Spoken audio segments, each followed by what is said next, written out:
हर सुबह की तरह हिबा प्यार से चाय और नाश्ता बना रही थी, क्योंकि उसके लिए घर के काम सिर्फ जिम्मेदारी नहीं बल्कि इबादत जैसा एहसास थे। हिबा ने आदब से चाय पेश की, लेकिन कनीज बेगम के चेहरे पर नरमी के बजाय फिर वही नाराजगी और बेचैनी साफ नजर आ रही थी।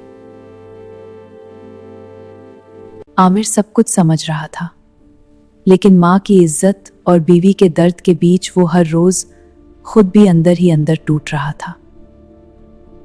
रात की खामोशी में हिबा की आंखें भर आई, लेकिन उसने कभी आमिर को उसकी माँ के खिलाफ एक लफ्ज भी कहना मुनासिब न समझा। वक्त गुजरता गया और अल्लाह ने हिबा के घर को दो प्यारे बच्चों हसन और छोटी फातिमा की मासूम मुस्कुराहट से रोशन कर दिया।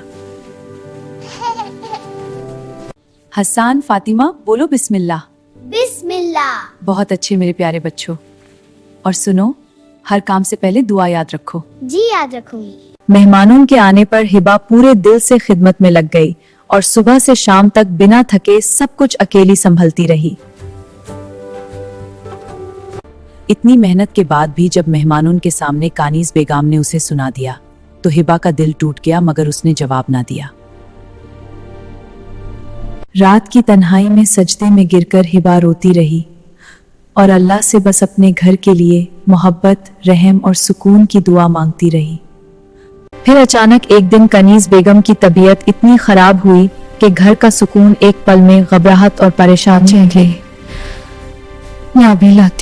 आमिर के घर पर ना होने के बावजूद हिबा ने हिम्मत नहीं हारी और कनीज बेगम को संभालकर फरहान डॉक्टर के पास ले गई।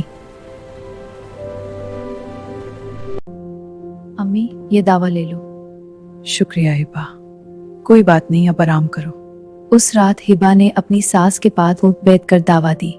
सबके सो जाने के बाद भी हिबा तहज्जुद में उठकर रो रो कर अपनी सास की सेहत और अपने घर के सुकून के लिए दुआ करती रही। सुबह कनीज बेगम ने आंखें खोली तो देखा जिस बहू को वो कभी अपना न समझ सकी, वही उनका सबसे ज्यादा ख्याल रख रही थी। जब हसन और फातिमा ने मासूमियत से कहा कि अम्मी ने रात भर आपका ख्याल रखा, अम्मी ने कहा आपने बेटी मुझे माफ कर दे। जी अम्मी, सब माफ है। आमिर ने ये मंजर देखा तो उसकी आंखें भर आई, क्योंकि आज सब्र, खिदमत और दुआ ने रिश्तों को सच में जोड़ दिया था। उस दिन के बाद इस घर का माहौल बदल गया, क्योंकि हिबा ने अपने सब्र और अखलाक से सिर्फ रिश्ता नहीं, पूरा दिल जीत लिया। इस कहानी का पैगाम ये है कि सब्र, खिदमत और सच्ची दुआ से सबसे सख्त दिल भी पिघल सकता है और घर जन्नत बन सकता है।